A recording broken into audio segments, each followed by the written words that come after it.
boyfriend. Yeah, I have break up with my boyfriend, and she lied. 6,000 people. After 5 minutes after, somebody's coming, open the door, and then everybody see.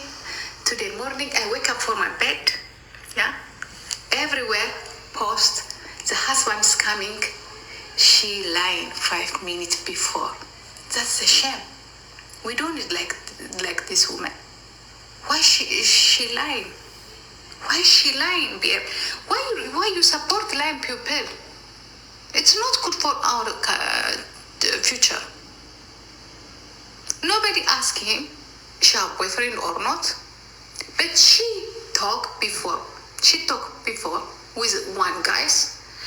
I have no boyfriend. I'm single. Long time I have break up like this. Okay, and then 5 minutes later, the guys coming. Everybody see. It's not good. Lying is not good. Talk true. It's not good. Why she lie? እንግዲህ የሰሞኑ አጀንዳ ምንድነው? ቤታየው ትናንትና ባለፈው አይታችኋል ማለት ነው። ጌም እየተጫወተሽ የሆነ ሰው በበሯ ታይቶ ነበር። እኛም አይተናል ውዶች ማለት ነው። ግን ጓደኛዬ አይደለም ቃል ያደርስልኝ መጥቶ ነው ብላ ለሱ ማብራሪያ ሰጥታለች ማለት ነውና እንግዲህ ደግሞ አብዛኛውን ደግሞ ጓደኛዋ ነው እያሉ ነው። ጓደኛዋ ነው አይደለም እሷ ታውቃለች ማለት ነው። እናንተ ምን አገባችሁ? በመጀመሪያ ደረጃ ማለት ነው።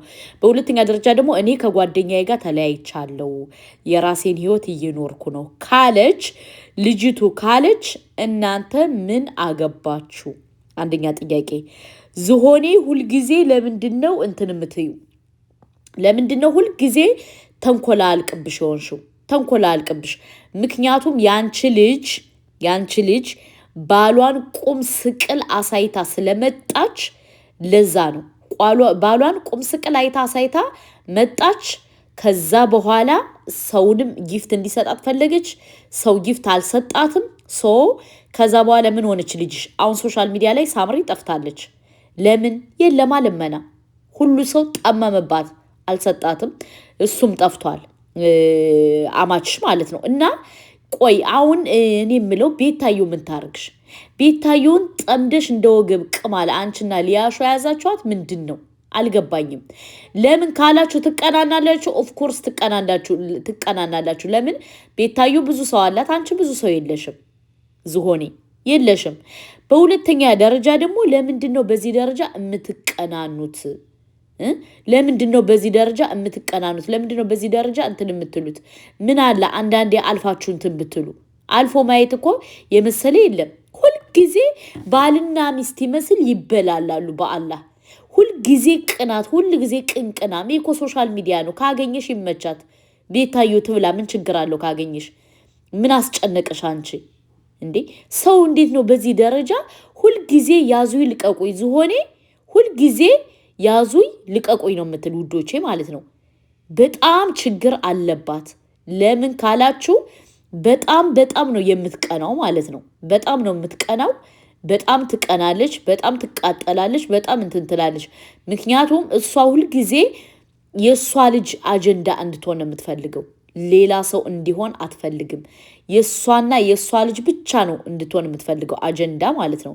አጋጣሚ አቃጣሪ ደግሞ በየጊዜው አጀንዳ ይመጣል፣ አጀንዳው ይቀየሳል። ከዛ በኋላ እሷ ደግሞ እንደለመደባት ታብዳለች ማለት ነው። ገባችሁ? ይሄ ነው።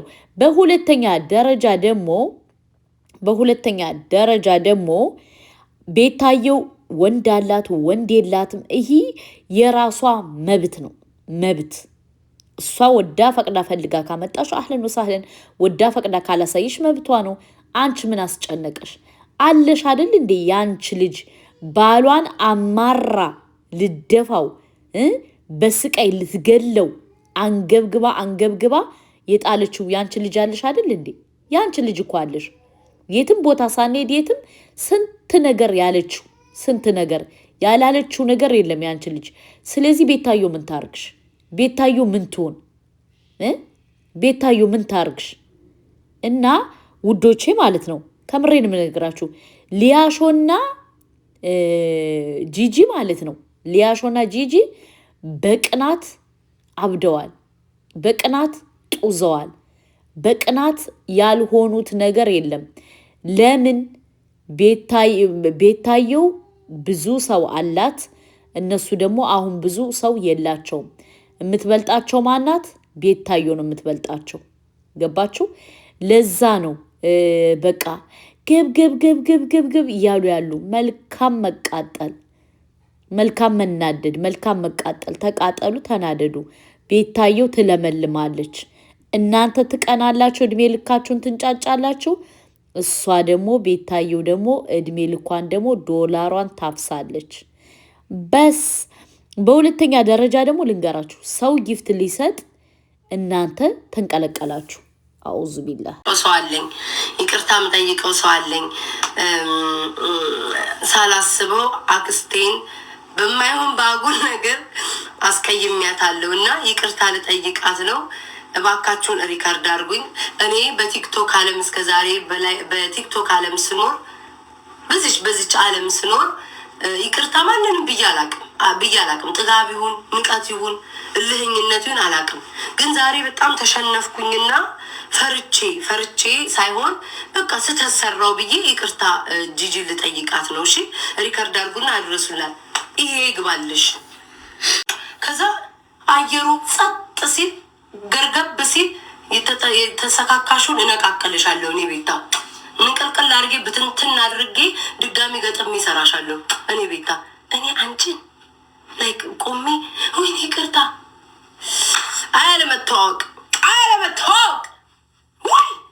አለመተዋወቅ ወይ ቤታይ ኧረ እኔ ልሸልል ጋይዝ አለመተዋወቅ ወይኔ ወዳጆቼ ናችሁ ያስናቃችሁኝ ውዶቼ። እንጃው ደጋፊዎች አድናቂዎች ነኝ። ተይ ኢግኖር አድርጊ እያላችሁ ግን ይሁን ጨርሻለሁ። ይሁን ይሄን ባበጣው ከንፈሬ ሳሙኝ። ይሁን ያዡ ቤታ ያዥ እና ቤታዩ እንደዚህ ስትል የመልስ ምት ሰጣታለሽ። ዝሆኔም ደግሞ አሁን እያበደች ነው። እና ውዶቼ ማሮቼ ፍቅሮቼ ሁሉ ነገሮቼ ይህን ቪዲዮ ሰብስክራይብ ላይክ ሼር አድርጉ። ወዳችኋለሁ። ሼር አድርጉ። ዝሆኔ መልካም መቃጠል